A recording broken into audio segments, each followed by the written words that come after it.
0,2% de chance de survie. C'était la probabilité mathématique qu'Israël existe comme nation en 2024. 137 nations ont tenté de la détruire au cours de 3500 ans.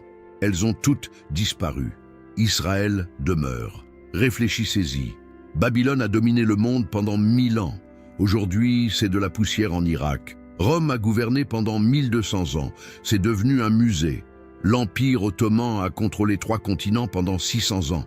Il n'existe plus. Mais Israël, une nation de la taille de la région, Provence, Alpes, Côte d'Azur, a survécu à tous.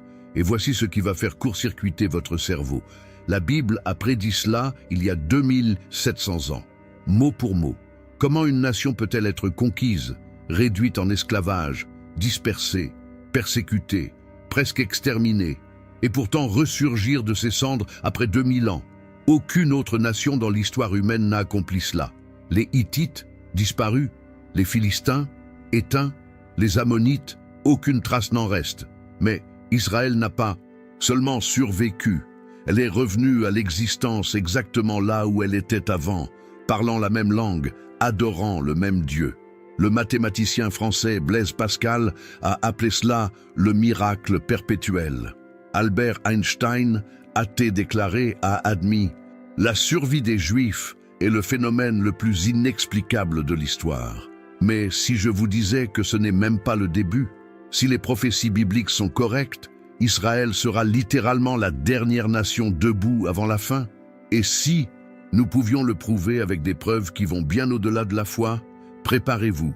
Ce que vous êtes sur le point de découvrir sur l'avenir d'Israël et de toutes les nations a été écrit il y a des millénaires. Et cela s'accomplit maintenant, en ce moment précis. Jérusalem, 586 avant J.P.C.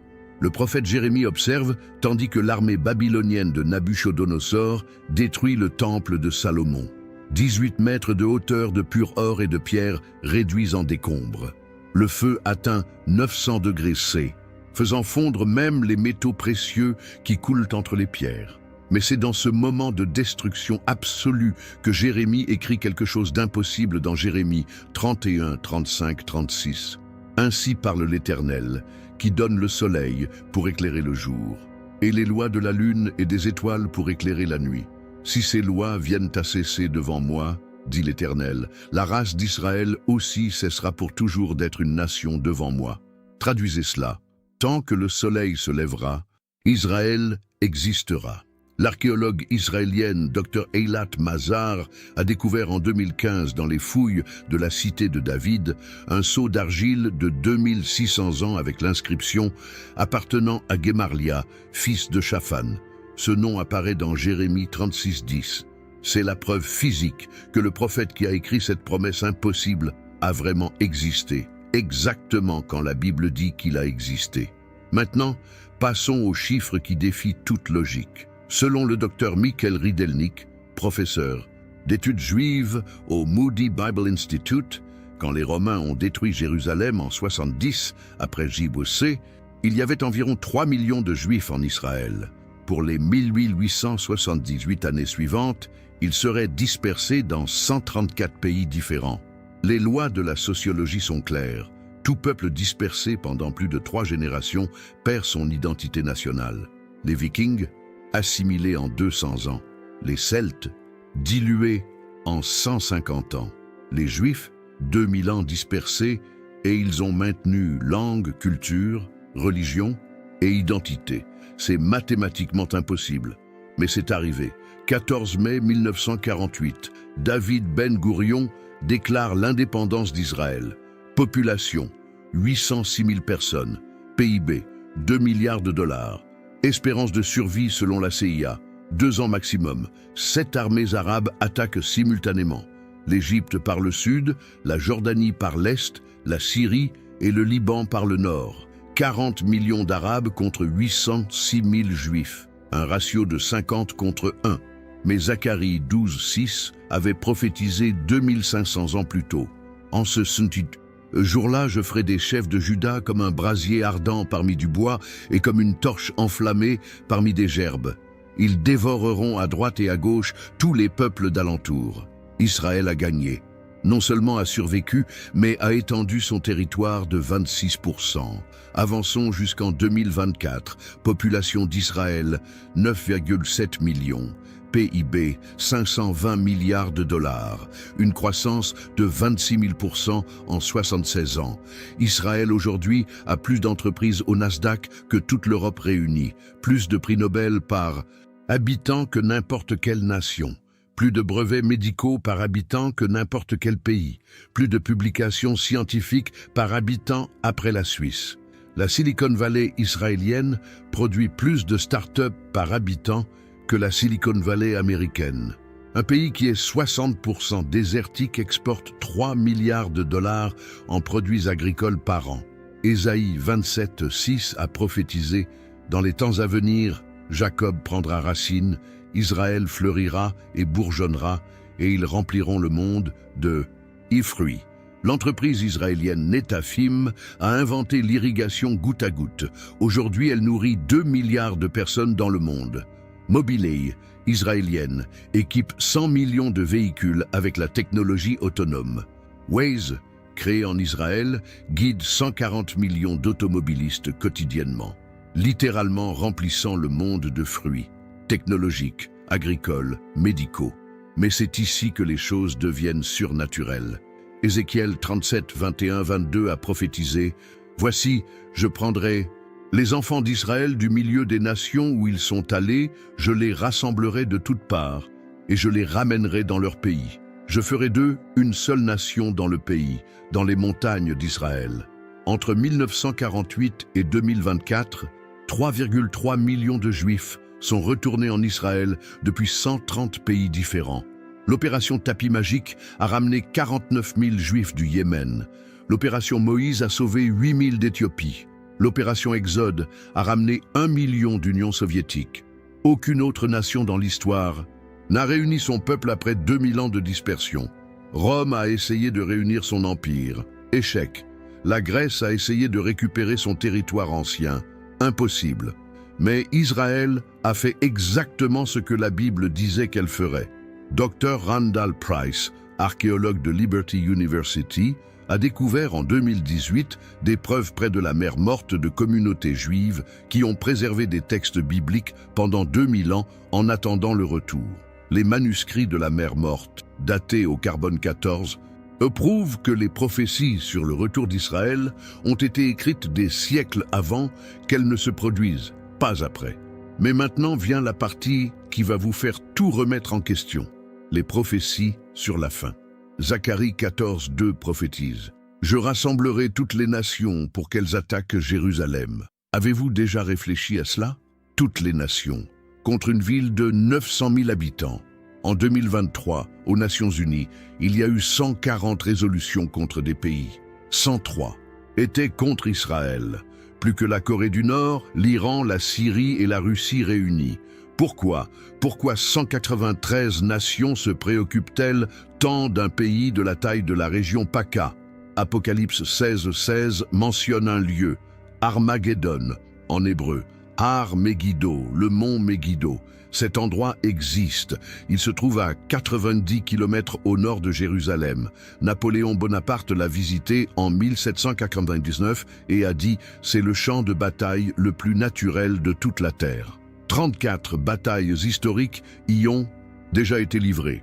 Toutmosis III en 1457 avant J.C., Déborah et Barak en 1200 avant J.C., Saül en 1000 avant J.C., Josias en 609 avant J.C., les Romains en 67 après J.C., les Croisés en 1187, les Ottomans en 1918, mais la Bible dit qu'il y en aura une dernière. Joël 3, 2, « Je rassemblerai toutes les nations et les ferai descendre dans la vallée de Josaphat, et là, j'entrerai en jugement avec elles. » La vallée de Josaphat se trouve entre Jérusalem et le mont des Oliviers. Elle fait 3 kilomètres de longue. Comment toutes les nations pourraient-elles y tenir? En 2024, la technologie militaire permet aux armées de contrôler drones et missiles depuis n'importe où dans le monde. Une guerre peut être menée avec des représentants militaires de toutes les nations dans un espace minuscule, commandant des forces globalement. Pour la première fois dans l'histoire, la prophétie est technologiquement possible. Et voici la donnée qui devrait tout rendre impossible. Israël a 0,1% de la population mondiale, contrôle 0,02% du territoire global. Mais selon Zacharie 14:9, sera le centre du gouvernement mondial final, l'Éternel sera roi de toute la terre. Comment? Pourquoi? La réponse est dans ce qui arrive aux autres nations. Daniel 2:44 prophétise quelque chose de catégorique. Dans le temps de ces rois, le Dieu des cieux suscitera un royaume qui ne sera jamais détruit et qui ne passera point sous la domination d'un autre peuple. Il brisera et anéantira tous ces royaumes-là, et lui-même subsistera éternellement. Tous les royaumes, toutes les nations, sauf une, Jérémie 30:11, est encore plus spécifique. « Car je suis avec toi, dit l'Éternel, pour te sauver. J'anéantirai toutes les nations parmi lesquelles je t'ai dispersé, mais toi, je ne t'anéantirai pas.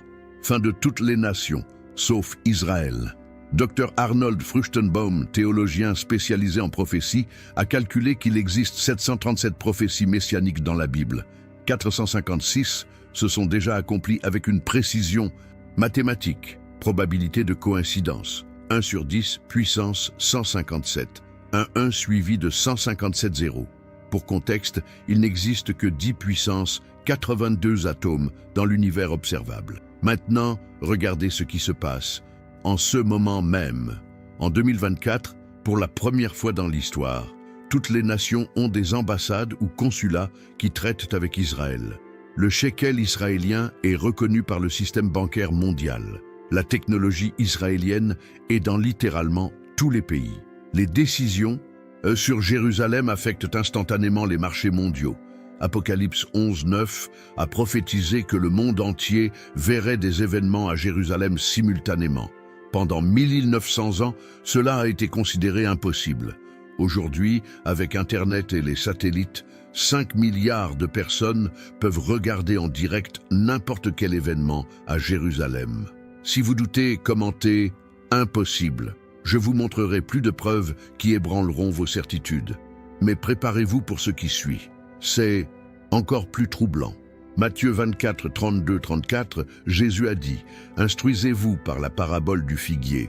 Dès que ses branches deviennent tendres et que les feuilles poussent, vous savez que l'été est proche.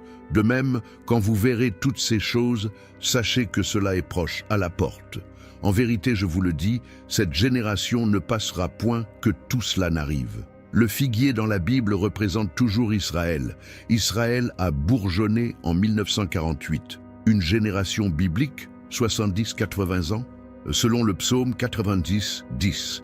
1948 plus 80, 2028. Nous sommes en 2024. Les preuves archéologiques sont écrasantes. La stèle de Tel Dan, découverte en 1993 par Avraham Biran. Inscription du 9e siècle avant J.C., mentionnant la maison de David, prouvant l'existence historique du royaume d'Israël. Le prisme de Sennachérib au British Museum confirme le siège de Jérusalem en 701 avant J.C., exactement comme décrit dans 2 Rois 18-19. L'ostracon de Khirbet Keyapha, 2008, Université hébraïque, texte hébreu le plus ancien jamais trouvé, daté de 1000 avant J.C., époque du roi David. La pierre de Pilate, 1961, Césarée maritime, preuve archéologique de Ponce Pilate, confirmant la précision historique des évangiles. Les données statistiques sont irréfutables. Survie de peuples anciens dispersés, 0% après 500 ans. Survie des Juifs, 100% après 2000 ans. Probabilité mathématique, statistiquement impossible. Accomplissement de prophéties vérifiables, 456 sur 456, soit 100%. Nations qui ont tenté de détruire Israël et ont échoué, 137. Nations parmi celles-ci qui existent encore avec le même gouvernement, 0. Ce que nous observons n'est pas seulement de l'histoire, c'est l'accomplissement littéral de prophéties écrites quand Rome n'existait même pas, quand l'Amérique n'avait pas été découverte, quand la technologie la plus avancée était la roue. Israël n'est pas seulement une nation, c'est l'horloge prophétique de Dieu. Quand l'Empire romain est tombé, Israël était dispersé, comme prophétisé. Quand l'islam a surgi, Israël était en exil, comme prophétisé. Quand les croisades ont eu lieu, Israël était une province, comme prophétisé. Quand l'Holocauste s'est produit, Israël était sur le point de renaître, comme prophétisé. Et maintenant, pendant que vous regardez ceci, Israël est entouré de nations hostiles, prospérant contre toute probabilité, développant la technologie dont le monde a besoin et se préparant pour des événements qui ont été écrits avant la naissance de Platon. L'équation est simple. Si les 456 premières prophéties se sont accomplies avec une précision mathématique, quelle est la probabilité que les 281 suivantes échouent? 0. Cela signifie que oui, selon la Bible, Israël sera littéralement la dernière nation debout. Pas par la puissance militaire, pas par l'alliance politique, mais parce que le Dieu qui maintient les étoiles en orbite a dit qu'il en serait ainsi. Amos 9,15. Je les planterai dans leur pays, et ils ne seront plus arrachés. Du pays que je leur ai donné, dit l'Éternel, ton Dieu, plantés, définitivement, pour toujours. Pendant ce temps, Daniel 7,14 prophétise sur le royaume final. On lui donna la domination, la gloire et le règne, et tous les peuples, les nations, et les hommes de toute langue le servirent. Sa domination est une domination éternelle, qui ne passera point. Un royaume. Centré où? Zacharie 14,17 répond « Jérusalem ». Nous voyons le décor se mettre en place, les pièces se positionner, l'horloge. Un prophétique s'accélérer. La vérité sur Israël n'est pas seulement de l'histoire ancienne, c'est votre avenir, c'est notre avenir. Et cela se passe maintenant. Si ce contenu a ouvert vos yeux sur le mystère d'Israël, partagez maintenant. Le monde a besoin de comprendre ce qui se passe réellement. Et si vous avez réalisé qu'Israël est vraiment l'horloge prophétique de Dieu, commentez « L'horloge tourne », parce que le temps est plus court que nous l'imaginons. Saviez-vous qu'il existe une malédiction spécifique dans la Bible qui a déjà détruit des empires entiers pour avoir attaqué Israël? Ce que je vais révéler maintenant va vous faire comprendre pourquoi aucune nation qui s'est levée contre le peuple élu n'est restée debout.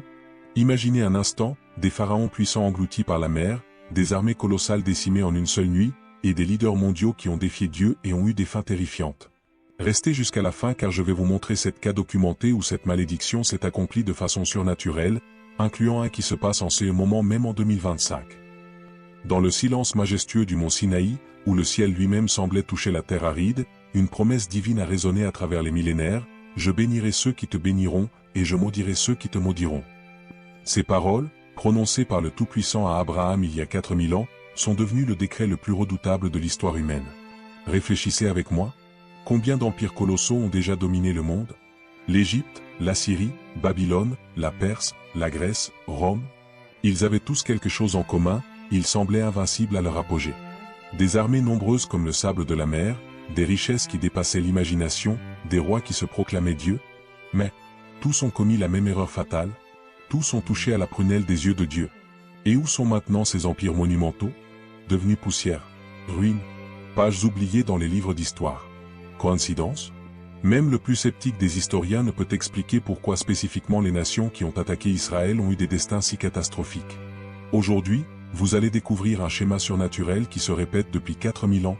Un schéma si précis, si mathématique, si infaillible qu'il va vous faire questionner tout ce que vous avez appris sur l'histoire mondiale. Si vous connaissez le pouvoir de cette promesse ancestrale, écrivez Amen dans les commentaires maintenant. Et préparez votre cœur, car ce que je vais partager est impressionnant. Ce sont des preuves qui vont faire trembler même le plus incrédule devant la réalité de cette malédiction divine. Nous sommes dans Genèse chapitre 12, verset 3, une époque tumultueuse où les nations se formaient et les dieux païens dominaient la terre. C'est dans cette période cruciale que l'Éternel a choisi un homme appelé Abraham, qui signifie Père exalté, et a fait avec lui une alliance extraordinaire. Imaginez la scène. Abraham avait 75 ans, vivait à Ur des Chaldéens, une des villes les plus prospères de Mésopotamie.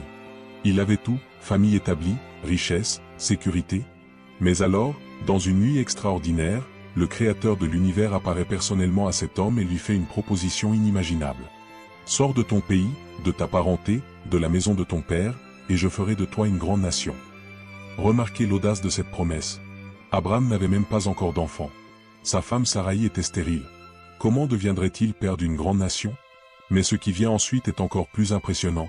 Le Tout-Puissant n'a pas seulement promis une descendance, Il a établi une Éloi spirituelle qui gouvernerait le destin de toutes les nations de la terre à partir de ce moment. Je bénirai ceux qui te béniront, et je maudirai ceux qui te maudiront, et en toi seront bénies toutes les familles de la terre. Vous avez remarqué? Ce n'est pas une promesse régionale, c'est global, universel, éternel. Mais il y avait une clause protectrice dans cette alliance, un bouclier spirituel impénétrable. Tout individu, tout royaume, tout empire qui oserait lever la main contre les héritiers d'Abraham affronterait la colère divine. Et faites attention à ce détail glaçant. Dieu n'a pas dit je punirai ou je châtierai. Il a dit je maudirai. Savez-vous ce que signifie une malédiction divine? Ce n'est pas une malchance passagère. Ce n'est pas une mauvaise fortune temporaire. C'est une sentence de destruction complète.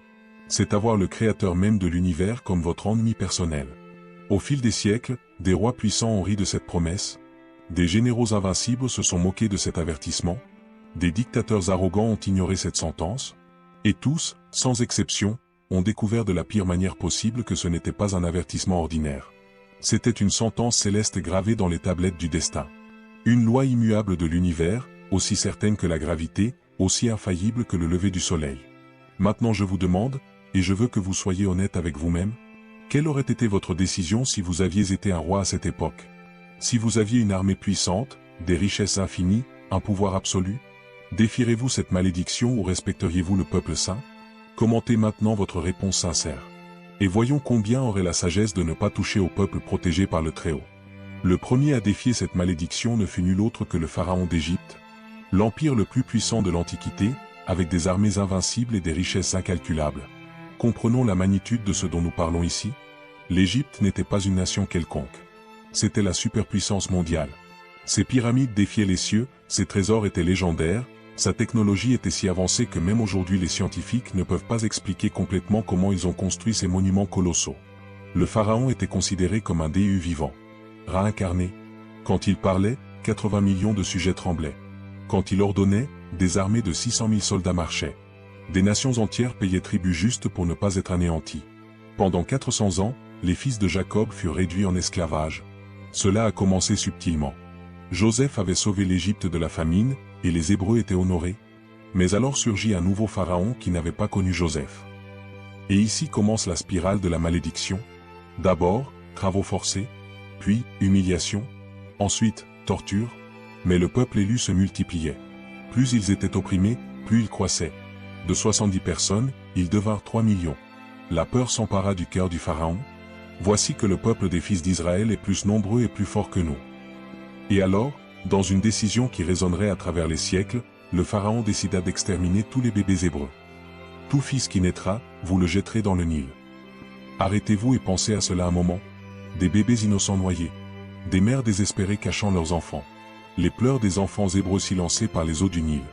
Mais quand le pharaon a signé ce décret de mort, quand le sang innocent atteint les eaux sacrées de l'Égypte, il a franchi une ligne sacrée qu'aucun mortel, même le plus puissant, ne devrait franchir. C'est alors que Dieu a suscité un libérateur. Un bébé hébreu qui, ironiquement, fut sauvé des eaux et élevé dans le palais même du pharaon. Moïse, dont le nom signifie tirer des eaux, grandit comme prince d'Égypte. 80 ans passèrent, et puis, dans le désert brûlant de Madian, un buisson prit feu mais ne se consumait pas. Et de l'intérieur de ce feu surnaturel, la voix du Je suis résonna, j'ai vu l'affliction de mon peuple, j'ai entendu leur clameur. Je suis descendu pour les délivrer. Moïse retourna en Égypte avec son frère Aaron, 2 vieillards de 80 ans contre l'empire le plus puissant de la terre. Cela semblait de la folie. Cela semblait impossible. Laisse aller mon peuple. Cria Moïse devant le trône égyptien, son bâton tremblant dans sa main. Le pharaon, assis sur son trône d'or massif, entouré de 1000 gardes armés, regarda avec dédain ce vieux berger de moutons. Mais le monarque, dans son arrogance colossale, répondit, « Qui est l'Éternel pour que j'obéisse à sa voix? Je ne connais pas l'Éternel, et je ne laisserai pas non plus Israël partir. » Un silence mortel s'empara de la salle royale. Les conseillers retinrent leur souffle. Les magiciens du pharaon rirent discrètement. Qui est l'Éternel? Ah, s'ils savaient la réponse à cette question. S'ils pouvaient voir ce qu'il était sur le point de déclencher. Le Dieu d'Abraham, Isaac et Jacob était sur le point de répondre à cette question d'une manière que l'Égypte n'oublierait jamais. 10 plaies dévastatrices transformeraient l'empire le plus glorieux en une terre d'horreur et de lamentation. Chaque plaie serait une réponse. Chaque fléau serait une démonstration. L'Égypte entière apprendrait qui est l'Éternel. Mais ce que le pharaon ne savait pas encore, Ce que ces magiciens ne pouvaient prévoir, ce que ces faux dieux ne pouvaient révéler, c'est que la malédiction venait à peine de commencer. Et ce qui arriva ensuite ferait trembler les historiens de toutes les époques en le documentant. L'eau du Nil, source de vie de l'Égypte, se transforma en sang. Imaginez la panique, l'angoisse palpable quand chaque goutte d'eau devint cramoisie. Mais vous devez comprendre ce que le Nil signifiait pour l'Égypte. Ce n'était pas juste un fleuve, c'était leur déesse principale. Hapi, la divinité du Nil, était adorée quotidiennement. Sans le Nil, l'Égypte ne serait que désert. Et un matin fatidique, quand Moïse toucha les eaux avec son bâton, l'impensable arriva. Le fleuve commença à bouillonner. La couleur bleu-vert devint trouble, rosé, rouge, jusqu'à devenir du sang visqueux. Du vrai sang. Avec l'odeur de la mort. Avec le goût du fer. Les poissons moururent instantanément. La puanteur de millions de carcasses pourrissant sous le soleil brûlant du désert était insupportable. Les gens vomissaient dans les rues. Les enfants pleuraient de soif, mais il n'y avait pas une goutte d'eau potable dans toute l'Égypte. Pendant 7 jours l'Égypte agonisa. Les prêtres imploraient Hapi, mais leur Dieu était mort, transformé en sang. Puis vint la deuxième réponse divine. Des grenouilles. Pas des centaines, pas des milliers, des millions. Des milliards de grenouilles émergèrent du Nil maudit. Elles étaient partout. Dans les fours où ils cuisaient le pain. Dans les lits où ils essayaient de dormir. Sur les trônes où les nobles s'asseyaient. Dans le berceau des enfants. Quand ils marchaient, le son dégoûtant de grenouilles écrasées résonnait partout. Le pharaon se réveillait avec des grenouilles sur son visage. Priait l'Éternel qu'il éloigne les grenouilles. Implora le pharaon pour la première fois. Mais quand Dieu répondit, son cœur s'endurcit à nouveau. Troisième plaie. Aaron étendit son bâton et la poussière de la terre devint des poux. Chaque grain de sable devint un parasite affamé. Ils entraient dans les yeux, les oreilles, les narines. Les Égyptiens grattaient leur propre peau jusqu'au sang essayant de se débarrasser des démangeaisons torturantes. Les magiciens du pharaon essayèrent de reproduire le miracle et échouèrent. C'est le doigt de Dieu. Admire-il terrifié. Quatrième plaie. Des mouches. Mais pas des mouches ordinaires. Le mot hébreu harov signifie essaim destructeur. Des nuages si denses qu'ils bloquaient le soleil. Elles dévoraient la nourriture, attaquaient les yeux, entraient par la bouche et le nez. Le bourdonnement était si fort que personne ne pouvait dormir. Mais notez ce détail surnaturel. Dans la terre de Goshen, où vivaient les Hébreux, il n'y avait pas une seule mouche. Une barrière invisible protégeait le peuple de Dieu. Cinquième plaie. La peste. Tous les animaux d'Égypte, chevaux, ânes, chameaux, bœufs, moutons, tombèrent morts. En 24 heures, l'Égypte perdit toute sa force de travail animal. Son économie s'effondra. Mais le bétail des Hébreux resta intact. Sixième plaie. Moïse jeta des cendres vers le ciel devant le pharaon, et des ulcères purulents explosèrent sur la peau de chaque Égyptien. Des plaies qui brûlaient comme des braises. Des tumeurs qui pulsaient de douleur. Les magiciens eux-mêmes ne pouvaient pas se tenir debout devant Moïse à cause des plaies. Septième plaie. Et ici, mes amis, la nature défia toutes les lois de la physique. De la grêle mélangée avec du FEU. Oui, vous avez bien entendu, du FEU tombant du ciel à l'intérieur de la glace. Des boules de glace de la taille de poings incandescents. Les cultures furent pulvérisées. Des arbres centenaires explosèrent en flammes. Toute personne ou animal dehors fut foudroyé. « J'ai péché », cria le pharaon. « L'Éternel est juste, moi et mon peuple sommes impies. » Mais dès que la tempête cessa, son cœur se pétrifia à nouveau. Huitième plaie. Des sauterelles en quantité apocalyptique. Le ciel devint noir. Elles dévorèrent chaque feuille, chaque bourgeon, chaque vestige vers que la grêle avait épargné. L'Égypte semblait avoir été carbonisée. Il était impossible de faire un pas sans marcher sur des couches de sauterelles. Les serviteurs du pharaon implorèrent, « Jusqu'à quand cet homme sera-t-il un piège pour nous? Laisse partir les hommes. Ne vois-tu pas encore que l'Égypte est détruite ?» Neuvième plaie. Des ténèbres surnaturelles. Ce n'était pas simplement l'absence de lumière, c'était une obscurité vivante, si dense qu'elle pouvait être touchée, si épaisse qu'elle entrait dans les poumons. Pendant 3 jours, les Égyptiens ne pouvaient pas voir leurs propres mains. Ils ne pouvaient pas sortir d'où ils étaient. Ils trébuchaient, tombaient, devenaient fous dans le noir. Certains moururent de terreur. C'était comme être enterrés vivants. Mais dans la terre de Goshen, les Hébreux avaient de la lumière dans leurs habitations. Pendant que l'Égypte était plongée dans le chaos de l'abîme, le peuple de Dieu vivait dans la clarté. 9 plaies, 9 démonstrations du pouvoir divin, 9 opportunités pour le pharaon de se repentir. L'espoir des Égyptiens était vacillant. Leurs dieux furent humiliés un par un. Leur économie était ruinée. Leur peuple était traumatisé. Mais la foi des Hébreux restait inébranlable. Ils préparaient leurs affaires, cuisaient des pains sans levain, car ils savaient que la libération était proche. Et vous, que pensez-vous qu'il va arriver maintenant?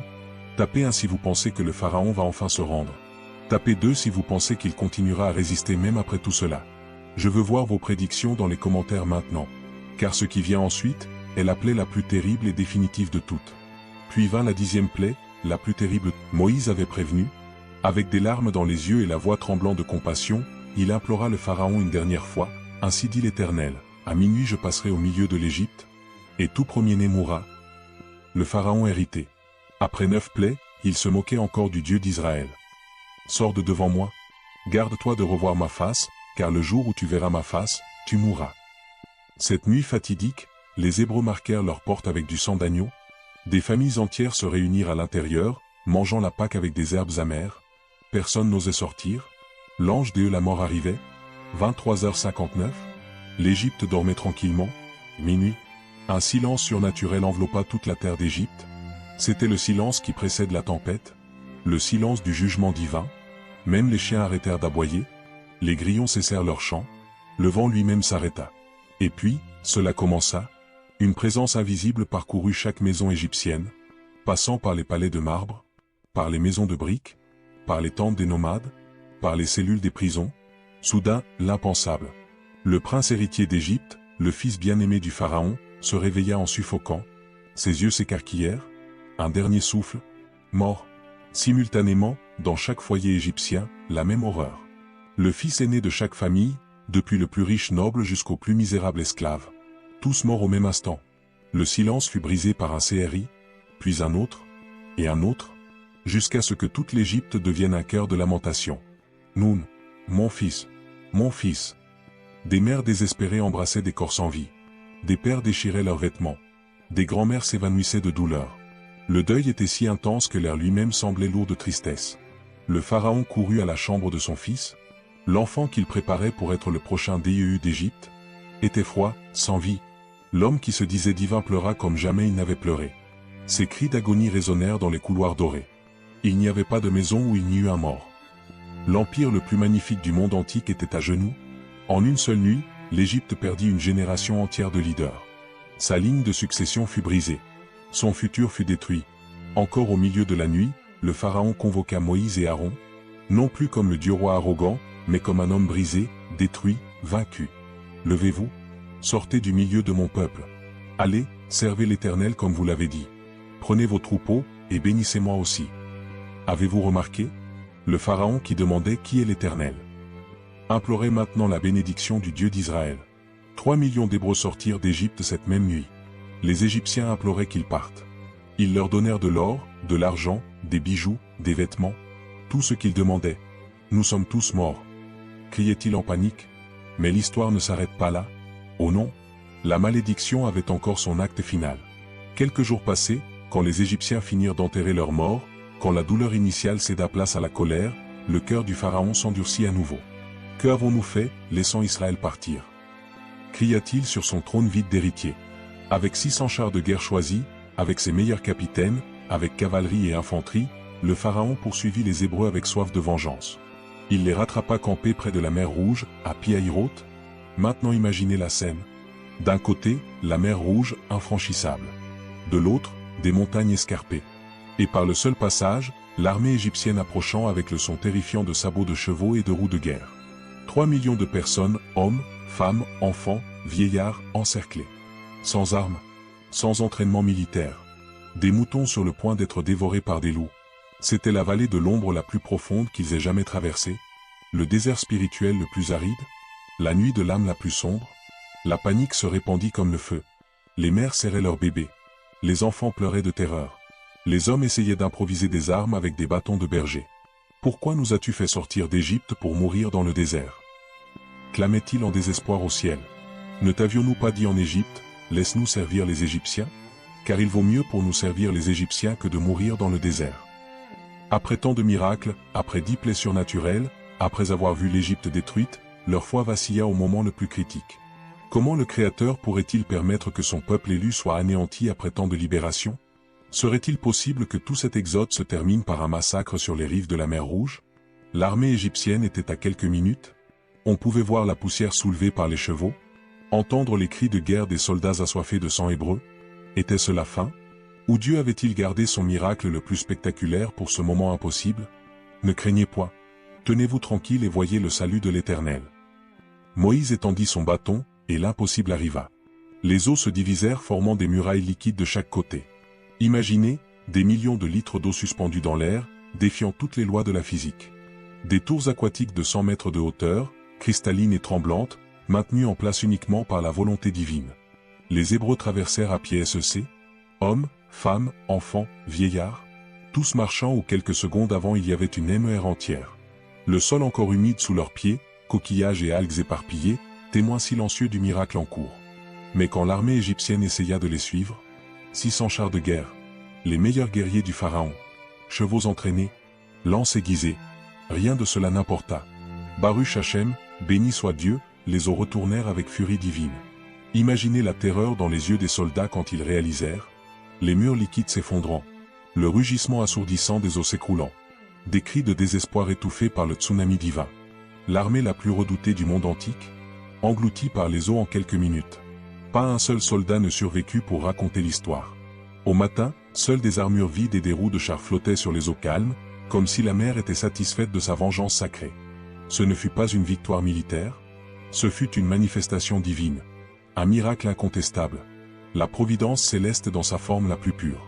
Le créateur même de l'univers intervenant directement dans l'histoire humaine. Mais ce n'était que le premier exemple.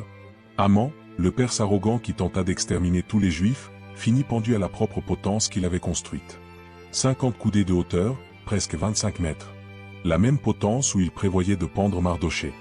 L'ironie divine dans son expression maximale. Ses 10 fils furent aussi pendus, et sa conspiration devint la célébration de Pourim. Antiochus Épiphane, qui profana le temple sacré avec du sang de porc, qui interdit la circoncision, qui brûla les rouleaux de la Torah, mourut dévoré par des vers. Son corps pourrissant vivant. La puanteur était si insupportable que même ses propres serviteurs ne pouvaient s'approcher, criant en agonie pendant que des parasites dévoraient ses entrailles. Et cela ne s'arrête pas là. Titus, qui détruisit le second temple, un moustique entra dans son nez et rongea son cerveau pendant 7 ans jusqu'à le tuer dans une agonie indescriptible. Hitler et ses commandants nazis, suicide lâche dans un bunker. Son Reich de 1000 ans ne dura que 12. Ses cendres dispersées dans une rivière quelconque, sans tombe, sans mémoire honorable. Cette partie me donne toujours des frissons. Et vous? Ressentez-vous la présence surnaturelle dans ces histoires? Le schéma est indéniable. La main invisible de la justice divine atteint toujours ceux qui osent toucher au peuple élu.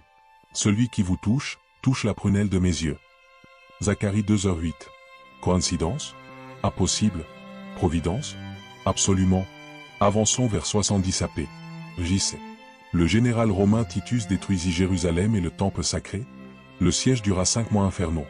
Selon l'historien Joseph, témoin oculaire de la tragédie, 1 million de Juifs furent tués. Des mères cuisinant leurs propres enfants par la faim extrême. Le sang coulant comme des rivières dans les rues de pierre. Le temple, la maison de Dieu, incendié. L'or fondu coulant entre les pierres. Titus retourna à Rome en triomphe. Ils construisirent l'arc de Titus pour célébrer la destruction. Ils frappèrent des pièces avec Juda et Acapta, la Judée capturée.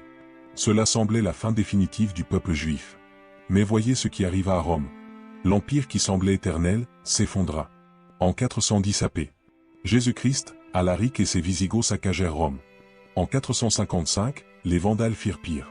En 476, le dernier empereur romain fut déposé comme un enfant sans défense. La ville qui gouvernait le monde fut saccagée répétitivement par les barbares. Le Colisée où ils torturaient chrétiens et juifs, ruine.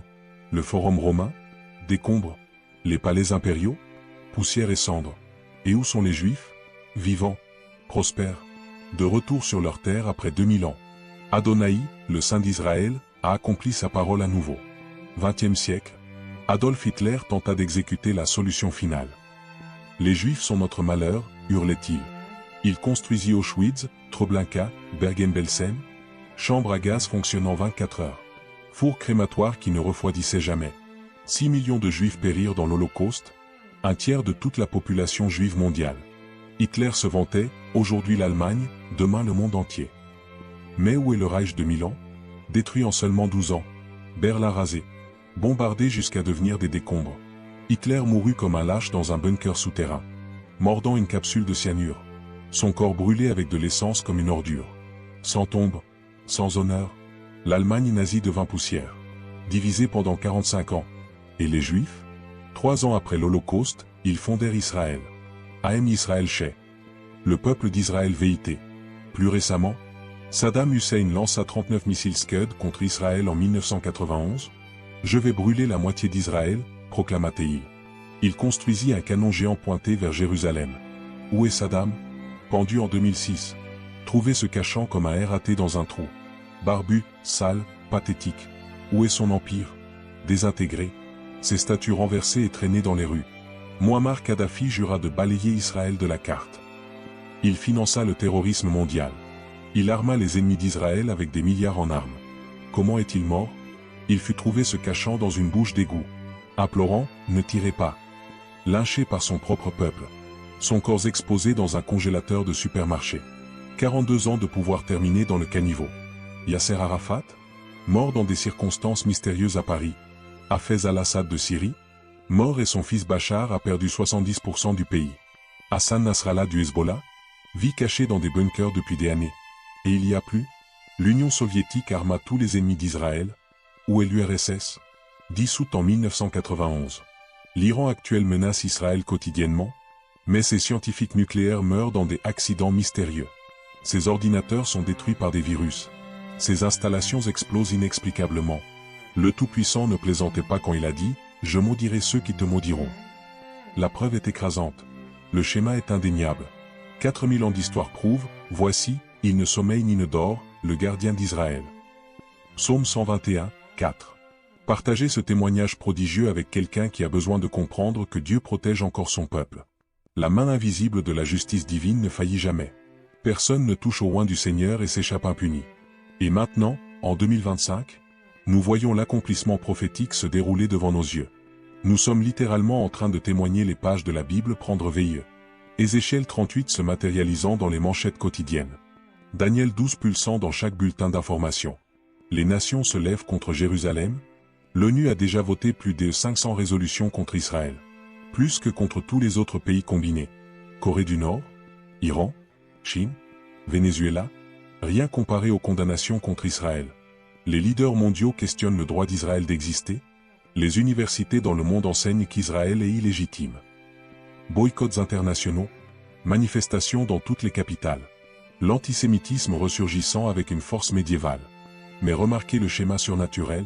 Toutes les nations qui ont attaqué Israël depuis 1948 sont dans le chaos. Syrie, détruite. 500 000 morts en guerre civile. 13 millions de réfugiés. Assad s'accrochant au pouvoir sur des ruines. Irak, fragmenté. Depuis qu'il a attaqué Israël, il n'a plus jamais eu la paix. Saddam mort. L'ISIS a dévasté le pays. Économie anéantie. Libye, en guerre civile perpétuelle depuis que Kadhafi a maudit Israël. 3 gouvernements différents. Des milices contrôlant le pays. Ce qui était la nation la plus riche d'Afrique est devenu terre brûlée. Liban, autrefois appelé Suisse du Moyen-Orient. Aujourd'hui, en faillite. Sans électricité. Monnaie dévaluée de 95%. Le Hezbollah a transformé le pays en otage. Égypte n'a eu la paix que quand elle a fait un accord avec Israël. Les seules années de prospérité furent après Camp David.